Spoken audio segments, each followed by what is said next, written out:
जय हिंद साथियों, स्वागत है आपका अपने YouTube चैनल शिक्षा सागर अकेडमी पे। साथियों, आज हम रीजनिंग का प्रैक्टिस सेट 15 करने वाले हैं। इससे पहले हमने साथियों रीजनिंग का प्रैक्टिस सेट 14 तक कर लिया है।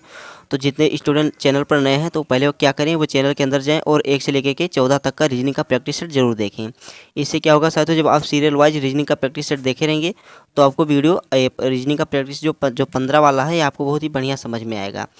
तो साथियों, स्पेशल उत्तर प्रदेश पुलिस और आरपीएफ कांस्टेबल के बच्चों के लिए है। जो बच्चे रेलवे में आरपीएफ कांस्टेबल की तैयारी कर रहे हैं, उन बच्चों के लिए वीडियो काफ़ी महत्वपूर्ण है। उन्हीं स्टूडेंट के लिए स्पेशल साथियों मैं रीजनिंग का प्रैक्टिस सेट लाता रहता हूं, जिससे आपका एग्जाम बहुत ही बढ़िया हो सके। तो साथियों, जब तक उत्तर प्रदेश पुलिस और आरपीएफ कांस्टेबल का पेपर नहीं हो जाता, तब तक इस चैनल पर डेली रीजनिंग का प्रैक्टिस सेट आता रहेगा। और साथियों, साथ ही जितने भी प्रश्न काफ़ी इंपॉर्टेंट प्रश्न है, ये सभी प्रश्न प्रीवियस ईयर एग्जाम में पूछे गए प्रश्न है। साथियों, ये जितने भी प्रश्न का मैं प्रैक्टिस सेट करवाता हूँ, अब तक मैं 1 से लेकर जो 14 तक का प्रैक्टिस सेट मैंने करवाया है, उन सभी प्रश्नों को मैं जो प्रीवियस ईयर एग्जाम में पूछे गए प्रश्न, उन्हीं प्रश्नों का मैं प्रैक्टिस सेट करवाता हूँ। चाहे साथियों एसएससी, यूपीपी और रेलवे, इन एग्जाम में प्रश्न पूछे गए हैं, तो जो साथियों एग्जाम में पूछे गए प्रश्न उन्हीं का प्रैक्टिस सेट करवाता हूँ। इससे क्या होता है साथियों, आपको एग्जाम का आइडिया पता चल जाता है कि एग्जाम में किस प्रकार के प्रश्न पूछे जाते हैं। तो साथियों, आपसे पहले विनती है कि अगर आप चैनल पर नए हैं तो चैनल को सब्सक्राइब करके बेल आइकन को ऑन कर दीजिएगा और साथ ही इस वीडियो का लिंक अपने दोस्तों के साथ शेयर जरूर कीजिएगा। तो चलिए साथियों, बिना किसी समय को गंवाए हुए हम प्रश्नों की ओर बढ़ते हैं। साथियों, स्क्रीन पे आपको प्रश्न नंबर 1 दिख रहा होगा कि नीचे दिए गए प्रश्न आकृति में प्रश्नवाचक चिन्ह के स्थान पर संख्या ज्ञात करें। काफ़ी इंपॉर्टेंट प्रश्न है साथियों। प्रश्न है क्या है, तो साथियों प्रश्न की जो प्रश्न आकृति में दिए गए प्रश्नवाचक चिन्ह के स्थान पे हमें संख्या ज्ञात करना, जैसे यहाँ पे 26 है, 26 के बाद 42 और 42 के बाद यहाँ पे क्वेश्चन मार्क के स्थान पे क्या आएगा। तो बहुत ही बढ़िया प्रश्न है साथियों। अगर इनको हम जोड़ेंगे तो देखिए जोड़ने पे हमारा क्या आ रहा है, तो 4 2 6, 6 5 11 और 11 3 14। तो साथियों, अगर इन 14 का हम गुणा करेंगे तो 14 दूना 28 हो रहा है, लेकिन यहाँ पे 26 नहीं हो रहा है। तो ये वाला तो साथियों इसका तरीका गलत हो गया। तो देखिए अब हम दूसरे तरीके से ज्ञात करते हैं। साथियों, जो ये 4 लिखा है और ये 5 लिखा है, इनका हम क्या करेंगे, तो आपस में इनका हम गुणा करेंगे। 4 और 5 का गुणा करेंगे साथियों तो क्या होगा, 20 होगा, यानी 4 पंचे 20 होगा। और फिर आपस में आमने सामने पे जो ये 3 और 2 है साथियों, तो इनका हम गुणा करेंगे। तो ये 3 दूनी कितना होता है, 6 होता है। तो इनको हम जोड़ेंगे तो कितना आएगा, अगर इन्हें हम जोड़ेंगे तो 20 और 6 26 होगा साथियों। तो बस वही ये 26 यहाँ पे लिखा गया है। अब ठीक इसी प्रकार से इसका भी लिखा गया है। क्या लिखा है साथियों, तो ये लिखा है 5 6 के 30। क्या हुआ है, तो साथियों ये 30 हुआ है और उसके बाद में 4 3 12, फिर 12 से में जोड़ दिया गया। अब 30 में अगर 12 जोड़ेंगे 2 होगा और 3 1 4 42। तो ये वाला तरीका तो साथियों बैठ रहा है। अब हम लास्ट वाला देख लेते हैं कि इसका उत्तर आ जाए तो बढ़िया रहेगा। देखिए अब हम क्या करेंगे, तो 6 सत्ते 42 क्या होता है साथियों, तो 6 सत्ते 42 होगा। उसके बाद में 4 पंचे 20 होगा। अब 42 को 20 में हम जोड़ेंगे तो कितना आएगा, ये 2 होगा और 4 2 6 तो 62 होगा। ऑप्शन में देखते हैं 62 कहीं कहीं पे है, तो साथियों ऑप्शन में ऑप्शन नंबर ए 62 दिख रहा है। तो साथियों ऑप्शन नंबर ए इसका राइट आंसर हो जाएगा। तो साथियों क्वेश्चन मार्क के स्थान पे यहाँ पे 62 आएगा। तो उत्तर में साथियों क्या आएगा, 62 आएगा। तो अगर ऐसा प्रश्न दिया रहे साथियों तो इसको हम इसी प्रकार ज्ञात करेंगे। एक यही इसका तरीका साथियों बढ़िया बैठ रहा था, तो इससे इसका उत्तर आ गया। एग्जाम में साथियों इस प्रकार के प्रश्न बहुत बार पूछे जाते हैं, काफ़ी इंपॉर्टेंट प्रश्न होते हैं। चलिए प्रश्न नंबर 2 की ओर बढ़ते हैं। साथियों, स्क्रीन पे आपको प्रश्न नंबर 2 दिख रहा है कि नीचे दिए गए शब्द का अध्ययन करके वेन आरेख का चयन करें। साथियों, वेन आरेख से संबंधित प्रश्न काफ़ी इंपॉर्टेंट होते हैं, एग्जाम का साथियों फेवरेट क्वेश्चन होता है। तो साथियों वेन आरेख से रिलेटेड प्रश्न एग्जाम में बहुत बार पूछे जाते हैं, इसीलिए मैं डेली प्रैक्टिस सेट में 1 या 2 क्वेश्चन वेन आरेख से संबंधित क्वेश्चन को करवाता हूँ। तो देखिए साथियों, अगर वेन आरेख से संबंधित प्रश्न इस प्रकार एग्जाम में पूछे जाएँ तो हमें कुछ नहीं करना होता। पहले हमें जो शब्द दिए रहते हैं उनका आपस में संबंध बैठाना रहता है। अगर उनका संबंध बैठ जाएगा साथियों तो हमें संबंध वाला डायग्राम बनाएंगे, अगर कूच वाला बैठेगा तो कूच वाला बनाएंगे, और अगर भिन्न वाला बनेगा तो हम भिन्न वाला डायग्राम बनाएंगे। तो देखिए साथियों, प्रश्न की नीचे दिए गए शब्द का अध्ययन करके वेन आरेख का चयन कीजिए। अब जो ये कपड़े हैं, शर्ट है और ताला है, तो इनको हम देखेंगे कि इनका संबंध इनमें बैठ रहा है कि नहीं। तो साथियों जो कपड़ा है और शर्ट है, तो साथियों जो शर्ट है एक हिसाब से कपड़ा ही होता है। शर्ट जो है साथियों तो कपड़ा होता है, तो पहले हम क्या करेंगे, कपड़ा वाला डायग्राम बना लेंगे। तो साथियों ये हमने बना लिया, ये हो गया कपड़ा वाला डायग्राम हो गया। अब यहाँ पे हम देखेंगे कि कपड़ा का संबंध शर्ट से है कि नहीं। तो साथियों सीधी सी बात है, शर्ट जो है कि एक प्रकार का कपड़ा ही होता है। तो शर्ट को कहाँ पे रखेंगे, तो साथियों हम कपड़े के अंदर रखेंगे। कहाँ पे रखेंगे, तो कपड़े के अंदर रखेंगे। ये शर्ट हो गया साथियों, कपड़े के अंदर बन गया। अब हम देखते हैं कि ताला जो है इसका संबंध इनसे बैठा है कि नहीं। अब यहाँ पे जो साथियों ताला है, तो ताला वाला संबंध कपड़े और शर्ट से साथियों नहीं बैठ रहा है। ताला एक प्रकार का अलग चीज़ है साथियों, या दरवाजे में लगता है, तो ताला का डायग्राम हमें अलग बनाना पड़ेगा। तो ताला वाला डायग्राम साथियों ये इस प्रकार से बन जाएगा, या सबसे अलग है। तो साथियों इस प्रकार से अगर ऑप्शन में कहीं पे कोई ऑप्शन दिख रहा है तो ऑप्शन में साथियों ऑप्शन नंबर सी दिख रहा है, तो ऑप्शन नंबर सी इसका राइट आंसर हो जाएगा। साथियों बेनारी से संबंधित प्रश्न काफ़ी इंपॉर्टेंट होते हैं और काफ़ी सरल भी होते हैं। अगर आप डेली प्रैक्टिस सेट करेंगे, डेली क्लास लेंगे और रेगुलर इसको बढ़िया से पढ़ेंगे, आप अपना रिवीजन करते रहेंगे, तो इस प्रकार के प्रश्न चाहे कितने भी टफ प्रश्न हो साथियों वो आसान हो जाता है। लेकिन कब होता है, जब आप बार बार रिवीजन और प्रैक्टिस सेट करते रहेंगे। तो साथियों किसी भी एग्ज़ाम को वेट करने के लिए किसी भी एग्ज़ाम को मतलब साथियों निकालने के लिए, किसी भी परीक्षा को पास करने के लिए उसकी सबसे बड़ी ताकत होती है अपने नोट्स का बार बार रिवीजन करना। तो साथियों जब तक आप थ्योरी क्लास ले लेंगे और अपने नोट्स का रिवीजन नहीं करेंगे तो साथियों यह एक प्रकार से बेकार ही है। क्योंकि साथियों आप अगर अपनी थ्योरी क्लास लेकर के छोड़ देते हैं और रिवीजन नहीं करते हैं तो साथियों कुछ भी नहीं होने वाला है। क्योंकि आप चाहे किसी से भी पूछिए, कोई भी टीचर हो साथियों, आपको यही बताएगा कि आप अपने नोट्स का बार बार रिवीजन कीजिए। क्योंकि साथियों अगर आप रिवीजन नहीं करेंगे तो आपका कुछ नहीं होने वाला। इसीलिए साथियों मैं डेली रीजनिंग से संबंधित प्रैक्टिस सेट करवाता हूँ। इससे क्या होगा साथियों, आपका रूटीन बना रहेगा और इससे आपका एग्जाम में कोई परेशानी नहीं होगी। तो इसीलिए साथियों डेली प्रैक्टिस सेट करना बहुत ज़रूरी है। चलिए प्रश्न नंबर हम 3 की ओर बढ़ते हैं। साथियों स्क्रीन पे आपको प्रश्न नंबर 3 दिख रहा है कि जैसे पहली संख्या का संबंध दूसरी संख्या से है, ठीक उसी प्रकार तीसरी संख्या का संबंध बताइए। काफ़ी इंपॉर्टेंट प्रश्न साथियों, बहुत ही बढ़िया प्रश्न है। प्रश्न साथियों है कि जैसे पहली संख्या का संबंध दूसरी संख्या से है, उसी प्रकार तीसरी संख्या का संबंध बताइए। जैसे साथियों ये 7 रुपया 4 लिखा है, 49 रुपया 16 लिखा है, तो 3 रुपया 8 है। तो यहाँ इसके बाद यहाँ पे क्वेश्चन मार्क के स्थान पे क्या आएगा। तो देखिए साथियों जो 7 और 4 उसके बाद में 49 16 लिखा गया, कैसे लिखा गया है तो बहुत ही बढ़िया है साथियों। देखिए 7 से 49 यहाँ पे डायरेक्ट कैसे हुआ, तो देखिए 7 से 49 हुआ है और 4 से 16 हुआ है। तो क्या गया है साथियों, 7 का यहाँ पे स्क्वायर किया गया है। अगर 7 का स्क्वायर करेंगे तो 7 7 49 होता है और 4 का अगर हम स्क्वायर करेंगे तो साथियों क्या होगा 16 होगा। तो बस वही चीज़ यहाँ पे लिखा गया है साथियों, इसका स्क्वायर करके लिख दिया गया है।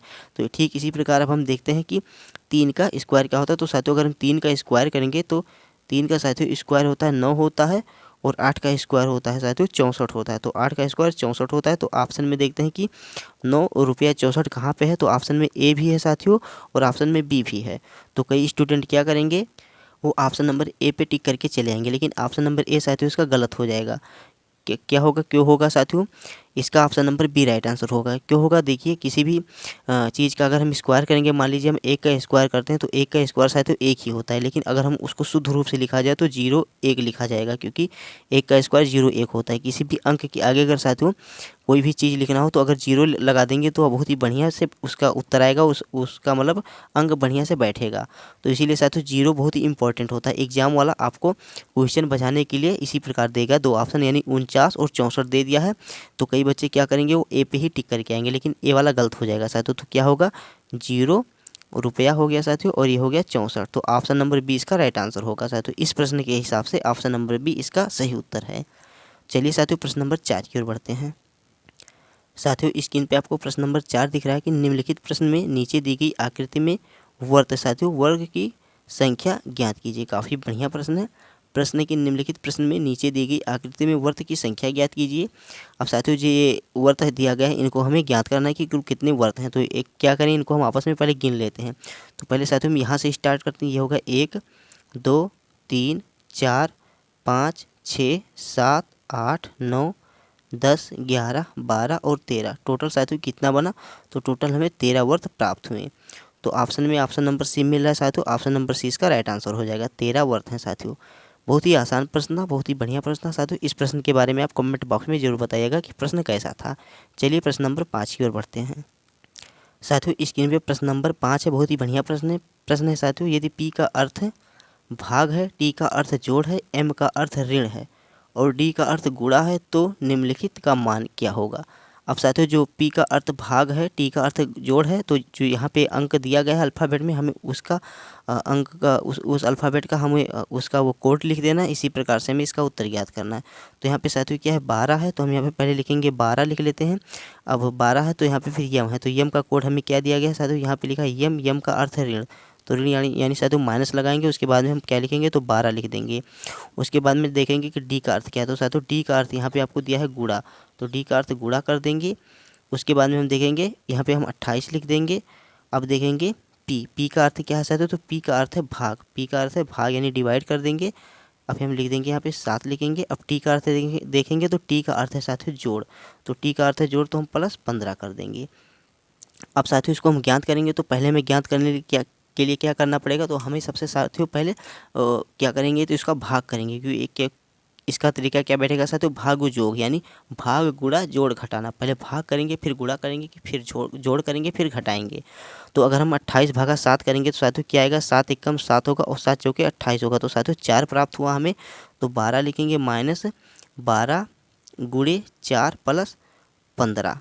अब हम क्या करेंगे साथियों, यहाँ पे हम लिखेंगे 12 लिखेंगे माइनस 12 चौके 48 होता है, प्लस 15 करेंगे। अब साथियों हम 12 में से 48 घटाएंगे तो क्या हमें प्राप्त होगा, अगर हम 12 में से 48 घटाएंगे तो साथियों हमें माइनस 36 प्राप्त होगा। क्या होगा, तो माइनस 36 प्राप्त होगा, प्लस हम 15 करेंगे। अब साथियों यहाँ पे आगे माइनस लगा है और बीच में प्लस है, तो माइनस और प्लस क्या होता है, तो माइनस ही होता है। तो अब हम 36 में से 15 घटाएंगे तो कितना आएगा साथियों, तो साथियों अगर हम 36 में से 15 घटाएंगे तो क्या आएगा, 6 में से 5 गए 1 और 3 में से 1 गया 2, तो क्या आएगा साथियों माइनस 21 प्राप्त होगा। क्योंकि यहाँ पे साथियों पहले ही माइनस का चिन्ह दिया है, तो हमें क्या प्राप्त होगा, माइनस 21 होगा। क्यों होगा साथियों, माइनस और प्लस क्या होता है, तो साथियों माइनस प्लस माइनस होता है। तो यहाँ पे आगे माइनस भी दिया है, तो माइनस 36 में से अगर हम 15 निकालेंगे तो क्या प्राप्त होगा, हमें माइनस 21 ही प्राप्त होगा साथियों, क्योंकि पहले से ही वह माइनस है। तो ऑप्शन में ऑप्शन नंबर ए मिल रहा है, तो ऑप्शन नंबर ए माइनस 21 इसका सही उत्तर होगा। बहुत ही बढ़िया प्रश्न था साथियों, काफ़ी इंपॉर्टेंट प्रश्न था, लाजवाब प्रश्न था साथियों। चलिए प्रश्न नंबर 6 की ओर बढ़ते हैं। उससे पहले साथियों आपसे विनती है कि अगर आपको वीडियो अच्छा लग रहा है साथियों तो प्लीज़ आप वीडियो को लाइक कर दीजिएगा, साथ ही इस वीडियो का लिंक अपने दोस्तों के साथ शेयर जरूर कीजिएगा। चलिए साथियों अब हम प्रश्न नंबर 6 की ओर बढ़ते हैं। साथियों स्क्रीन पे प्रश्न नंबर 6 है, एम एन का बेटा है, ओ एन का पिता है, एन पी का पिता है, तो ओ पी से कैसे संबंधित है। काफ़ी बढ़िया प्रश्न है साथियों। देखिए साथियों बोला है एम जो है एन का बेटा है और एन का पिता है, ओ एन का पिता है, एन पी का पिता है, ओ पी से कैसे संबंधित है। ऐसे प्रश्नों को साथियों जो ब्लड रिलेशन वाला प्रश्न होता है, इसको हम क्या करेंगे, तो इसको हम ज़्यादातर साथियों डायग्राम बना के ज्ञात करेंगे। और ब्लड रिलेशन वाला क्वेश्चन साथियों एग्जाम में बहुत बार पूछा जाता है, काफ़ी इंपॉर्टेंट प्रश्न होता है साथियों। तो देखिए इसको हम कैसे ज्ञात करेंगे, अगर हम डायग्राम इसका बनाएंगे तो डायग्राम बनाने से हमें इसका उत्तर बहुत ही जल्दी पता चल जाएगा और बहुत ही आसानी से हम इसका उत्तर ज्ञात कर सकते हैं। इससे क्या होगा साथियों, अगर डायग्राम बना के हम ज्ञात करेंगे तो इसका उत्तर हमें तत्काल और तुरंत पता चल जाएगा और एग्जाम में आपका टाइम इससे बच जाएगा। तो देखिए बोला है कि एम जो है एन का बेटा है, बात यहाँ पे साथियों किसकी हो रही है, तो बात यहाँ पे यम की हो रही है। तो यम क्या है, तो यम है जो एन का बेटा है, यम एन का बेटा है। तो यहाँ पे हम लिख लेंगे साथियों यम लिख लेंगे और यहाँ पे ऊपर कर लेंगे यन, यन को हम यन क्या है, तो साथियों पिता हो गया, तो इसको प्लस करेंगे और यम है बेटा है। अब बोला है साथियों ओ जो है एन का पिता है, ओ जो है साथियों एन का पिता है। अब यहाँ पे बात साथियों एन की हो रही है, एन का पिता कौन है, तो ओ है, तो ओ साथियों क्या है, तो एन का पिता है, तो ओ को हम एकदम ऊपर कर लेंगे। अब वो हो गया एन का पिता हो गया। अब बोल रहा है साथियों एन पी का पिता है। अब क्या है साथियों, जो एन है वह पी का भी पिता है, किसका पिता है, पी का भी पिता है। तो यहाँ पे हम किसको लिखेंगे, यहाँ पे हम पी को कर लेंगे, पी का पिता है, पी का पिता है। तो साथियों एम क्या हुआ, भाई हो गया, पी हो गया, यह भी भाई हुए साथियों, ये दोनों आपस में भाई भाई हो गए। तो अब हमें क्वेश्चन क्या पूछा, तो अब क्वेश्चन पूछा है कि ओ पी से कैसे संबंधित है। ओ जो है साथियों यह पी से कैसे संबंधित है। अब जो बात साथियों बात यहाँ पे क्या हो रही है, तो ओ की हो रही है, ओ किससे संबंधित बात हो रही है, तो पी की हो रही है। तो साथियों एम और पी भाई भाई हैं और इनके पिता का नाम एन है। अब एन के पिता ओ हैं, तो ये पिता का साथियों पिता क्या होता है, तो दादा कहलाता है। तो प्रश्न यही पूछा है कि ओ पी से कैसे संबंधित, यानी पी से कैसे संबंधित है साथियों, तो पी से साथियों या पी का दादा लग रहा है, तो ऑप्शन नंबर डी इसका राइट आंसर हो जाएगा। साथियों दादा से संबंधित है, तो ऑप्शन नंबर डी इसका राइट आंसर है। चलिए अब हम प्रश्न नंबर 7 की ओर बढ़ते हैं।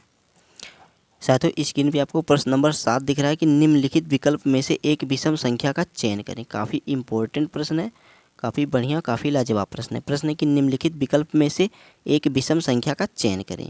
साथियों 343 है, 529 है, 361 है, 324 है। बहुत ही बढ़िया प्रश्न है साथियों। आप इसका उत्तर अपने मन में भी काउंट कीजिए और आपके मन में जो इसका उत्तर आएगा आप कमेंट बॉक्स में ज़रूर बताइएगा। तो साथियों देखिए 343 है, फिर 529 है, 361 है और 324 है। हमें इनमें क्या करना है, तो हमें इनमें विषम संख्या छांटना है। तो देखिए जो 343 है साथियों, तो एक हिसाब से यह 7 का क्यूब है, क्योंकि साथियों 7 7 49 और 49 37 343 होता है। अब हम 529 वाला देख लेते हैं। तो साथियों जो 529 है यह एक प्रकार से 23 का स्क्वायर है। किसका स्क्वायर है साथियों, तो यह 23 का स्क्वायर है। 529 जो है 23 का स्क्वायर है। अब 361 को देखेंगे तो 361 जो है साथियों यह 19 का स्क्वायर है। किसका स्क्वायर है? तो 19 का स्क्वायर है। और 18 का देखेंगे साथियों तो सॉरी साथियों डी का देखेंगे 324, तो यह 18 का स्क्वायर है। किसका स्क्वायर है? तो 18 का स्क्वायर है। तो हमें साथियों एक हिसाब से तो इसका उत्तर पता ही चल गया। बोला है कि निम्नलिखित विकल्प में से हमें क्या छांटना है? तो विषम संख्या को छांटना है। क्या छांटना है? तो विषम संख्या को छांटना है। तो इसमें साथियों जो 343 है यह क्यूब हुआ है, बाकी सभी का स्क्वायर हुआ, इसका भी स्क्वायर हुआ है और इसका भी स्क्वायर हुआ है। तो ऑप्शन नंबर ए साथियों इससे अलग है, क्योंकि इसमें इसका क्यूब हुआ है यानी घन हुआ है। तो ऑप्शन नंबर ए इससे अलग है। बाकी सभी का साथियों वर्ग लिखा गया है, लेकिन यहाँ पे 343 जो है 7 का क्यूब है। तो इसी प्रकार से यह इनसे अलग हो जाएगा। काफ़ी बढ़िया प्रश्न था। चलिए प्रश्न नंबर 8 की ओर बढ़ते हैं। इस प्रश्न का सही उत्तर साथियों 343। चलिए प्रश्न नंबर 8 की ओर बढ़ते हैं। साथियों स्क्रीन पे आपको प्रश्न नंबर 8 दिख रहा होगा कि निम्नलिखित प्रश्न में जल प्रतिबिंब बताइए। बहुत ही बढ़िया प्रश्न है साथियों, काफ़ी लाजवाब प्रश्न है, एग्जाम का फेवरेट प्रश्न है। निम्नलिखित प्रश्न में जल प्रतिबिंब बताइए। साथियों जो ये फिगर दिया है यानी ये जो फिगर है इसका हमें जल में इसका प्रतिबिंब कैसे बनेगा ये पूछा है एग्जाम वाला। तो साथियों देखिए जल में अगर हम प्रतिबिंब बनाएंगे तो इसका हमेशा साथियों जल में अगर हम कोई भी चीज़ या किसी भी चीज़ का अगर हम प्रतिबिंब देखेंगे तो हमेशा उसका विपरीत दिखाता है। साथियों विपरीत दिखाएगा तो जो एरो वाली जो डंडी है साथियों तो एक हिसाब से ऐसे बन जाएगी, ये ऐसे बनेगी, इसका मुख ऐसे रहेगा और ये ऐसे रहेगी। और साथियों जो ये यहाँ पे जो ये त्रिभुज वाला चीज़ है ये मुड़ के साथियों कैसे बन जाएगा? ये साथियों घूम के इस प्रकार से बन जाएगी। अगर ये ऐसे बनेगी तो इसकी जो डंडी रहेगी ये ऐसे इस प्रकार हो जाएगी। इसकी डंडी जो साथियों घूम के इस प्रकार हो जाएगी और जो लास्ट वाली जो डंडी है इसकी डंडी जो है साथियों ऐसे वो खड़ी ही रेखा में रहेगी, क्योंकि जो खड़ी होती है साथियों इसका कोई विपरीत नहीं बन पाता, तो ये ऐसे ही रहेगी। तो इस प्रकार का डायग्राम कहाँ पे मिल रहा है साथियों? ऑप्शन ए में देखेंगे। ऑप्शन ए में साथियों ये नीचे हो गया है, जो ये वाली डंडी है साथियों ये यहाँ पे नीचे हो गया, तो ये तो गलत हो गया। ऑप्शन नंबर बी में देखेंगे तो ये वाला जो साथियों नीचे है यहाँ पे ये ऊपर हो गया, ये गलत हो गया। ऑप्शन नंबर सी वाला देखेंगे तो ये डायग्राम ऐसे जो यहाँ पे बैठ रहा है साथियों ये इस प्रकार से बना है, तो ऑप्शन नंबर सी वाला ही सही है। बाकी यहाँ पे तो साथियों ये होगा ही नहीं, तो ऑप्शन नंबर सी इसका राइट आंसर हो जाएगा। चलिए साथियों प्रश्न नंबर 9 की ओर बढ़ते हैं। साथियों स्क्रीन पे प्रश्न नंबर 9 दिख रहा है कि किसी सांकेतिक भाषा में ABC को ADI लिखा जाता है तो DCE को क्या लिखा जाएगा? काफ़ी बढ़िया प्रश्न है। यदि ABC को ADI लिखा जाता है तो DCE को क्या लिखा जाएगा? साथियों देखिए ABC को ADI कैसे लिखा गया है? ABC को साथियों क्या किया गया? तो ABC का हम अल्फ़ाबेट में उनका क्रम देखेंगे। अल्फ़ाबेट में उनका क्रम कौन सा आता है? तो A का आता है साथियों 1 पे, और B का साथियों आता है 2 पे, और C का आता है 3 पे। तो इनका क्या किया गया? इनका किया गया स्क्वायर, 1 का स्क्वायर, 2 का स्क्वायर, 3 का स्क्वायर। अब 1 का स्क्वायर साथियों 1 होगा तो अल्फ़ाबेट क्रम में 1 का स्थान A ही है। और अब हम देखेंगे 2 का स्क्वायर तो साथियों 2 का स्क्वायर 4 होता है, और अल्फ़ाबेट में 4 कौन से स्थान पे आता है साथियों? 4 साथियों डी को कहते हैं, डी जो है चौथे स्थान पे आता है। और 3 त्रिका 9 होता है, तो आई का स्थान साथियों 9वें नंबर पे, तो यहाँ पे आई हो जाएगा। तो 1 2 3 का स्क्वायर हुआ। अब ठीक इसी प्रकार हम देखेंगे डी, सी और ई। अब डी का साथियों स्थान कौन सा है? तो साथियों डी जो है साथियों या चौथे नंबर पे आता है। कि कौन से स्थान पे आता है? तो चौथे नंबर पे आता है, 4 का स्क्वायर होगा। सी साथियों तीसरे स्थान पे आता है तो 3 का स्क्वायर होगा। और ई जो है 5वें नंबर पे आता है तो 5 का स्क्वायर हम करेंगे। अब 4 का स्क्वायर करेंगे साथियों तो 4 का स्क्वायर 16 होता है, और 16 का स्थान अल्फ़ाबेट क्रम में पी का आता है। अब 3 का करेंगे तो 3 त्रिका 9 होता है, और 9 का स्थान कहाँ पे आएगा साथियों? तो आएगा आई पे आएगा साथियों। 9 होगा जो वो आई आएगा, तो यहाँ पे साथियों को क्या लिखेंगे? हम आई लिखेंगे, PI। अब 5 का स्क्वायर करेंगे तो 5 पच्चे 25 होता है, और 25 का स्थान कौन सा आएगा साथियों? तो 25 का स्थान आता है वाई का आता है, तो साथियों वाई जो है अल्फ़ाबेट क्रम में 25वें नंबर पे आता है। तो हमें उत्तर पता चला साथियों PIY। तो ऑप्शन में ऑप्शन नंबर डी मिला साथियों PIY, तो PIY इसका राइट आंसर हो जाएगा। चलिए प्रश्न नंबर 10 की ओर बढ़ते हैं। साथियों स्क्रीन पे प्रश्न नंबर 10 दिख रहा है कि दिए गए विकल्पों में से वह आकृति चुने जो दिए गए पैटर्न को पूरा करती है। साथियों जो ये वाला पैटर्न है, ये जो दिख रहा है इसमें दिया गया जो ये पैटर्न में क्वेश्चन मार्क के स्थान पे आया है, इसको हमें भरना है। ऑप्शन में 4 विकल्प दिए हैं, कौन सा विकल्प साथियों इसमें सही होगा वही विकल्प हम भरेंगे। तो देखिए साथियों डायग्राम किस प्रकार से बैठ रहा है। ये पहले साथियों इस प्रकार से होगा, उसके बाद में इस प्रकार से होगा, क्योंकि साथियों यहाँ पे है ऐसे ये इस प्रकार से बनेगा, उसके बाद में ये ऐसे आएगा, ऐसे ही बनेगा साथियों। तो यहाँ पे हमें ऐसे वाली डंडी लेनी पड़ेगी, इस प्रकार की हमें ये लेनी पड़ेगी। तो ऑप्शन में साथियों कौन सा ऑप्शन मिल रहा है? ऑप्शन नंबर ए देखेंगे साथियों तो ऑप्शन नंबर ए मिल रहा है, तो ऑप्शन नंबर ए इसका राइट आंसर है। लेकिन बी वाला भी देख लेते हैं। बी साथियों मिल रहा है, लेकिन एक यहाँ पे जो कट गया है ये इसका नहीं होगा, सी भी नहीं होगा, और डी साथियों ये उल्टा घूम गया है तो डी भी नहीं होगा। तो ऑप्शन नंबर ए मेल खा रहा है साथियों, ऑप्शन नंबर ए इसका राइट आंसर हो जाएगा। तो ऑप्शन ए इसका राइट आंसर हो जाएगा साथियों। तो बस साथियों प्रश्न यही तक थे। आशा करता हूँ आपको वीडियो अच्छा लगा होगा। अगर आपको वीडियो अच्छा लगा साथियों तो प्लीज़ आप वीडियो को लाइक कर देना। साथ ही अगर आप चैनल पर नए हैं तो चैनल को सब्सक्राइब जरूर करना। और साथियों इस वीडियो का लिंक अपने दोस्तों के साथ शेयर जरूर करना। जितने भी बच्चे आपके साथियों फ्रेंड हैं, यानी जितने भी आपके यार दोस्त हैं, वो किसी भी एग्ज़ाम की तैयारी करें, चाहे उत्तर प्रदेश पुलिस, एसएससी या रेलवे, कोई भी एग्ज़ाम हो साथियों, इंडिया लेवल का कोई भी एग्ज़ाम हो, यह सभी एग्ज़ाम के लिए काफ़ी हेल्पफुल और महत्वपूर्ण वीडियो है।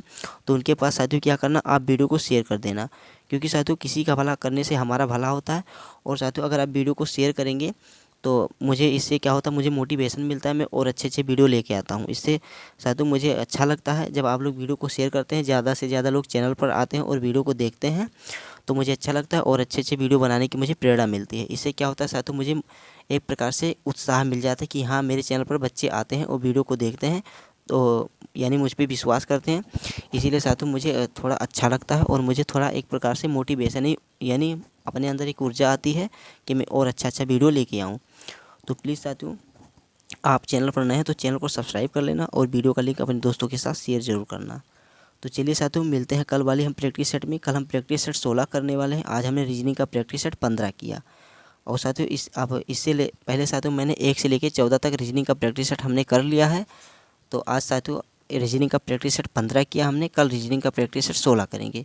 और साथियों बहुत ही जल्द इस पर हम रीजनिंग, जीके, जीएस और मैथ, इन तीनों का साथियों एक साथ में प्रैक्टिस सेट करवाने वाला हूँ। इससे क्या होगा साथियों, आपका एक ही समय में इन चारों विषयों का प्रैक्टिस सेट हो जाएगा और आपका समय भी बच जाएगा। और बाकी बचे समय में आप अपने थ्योरी क्लास को भी टाइम दे सकते हैं। तो साथियों बस मेरा उद्देश्य है कि जब तक यूपीपी और आरपीएफ का पेपर नहीं हो जाता तब तक इस चैनल पर इसी प्रकार की वीडियो आते रहेंगे, जिससे आप अपनी पढ़ाई बेहतर कर सकें और एग्ज़ाम में अच्छे मार्क्स ला करके अपनी सफलता प्राप्त करें। तो साथियों बस आपसे लास्ट विनती है कि आप चैनल को सब्सक्राइब कर लेना और वीडियो का लिंक जितना हो सके अपने दोस्तों के साथ शेयर ज़रूर कीजिए। जितना हो सके साथियों दबा के अपने दोस्तों के साथ वीडियो को शेयर करना। तो चलिए साथियों मिलते हैं कल वाली वीडियो में। कल हम करेंगे प्रैक्टिस सेट 16। तो साथियों मुलाकात होगी कल वाली वीडियो में। तब तक के लिए जय हिंद, जय Bharat, Vande Mataram, take care, bye bye.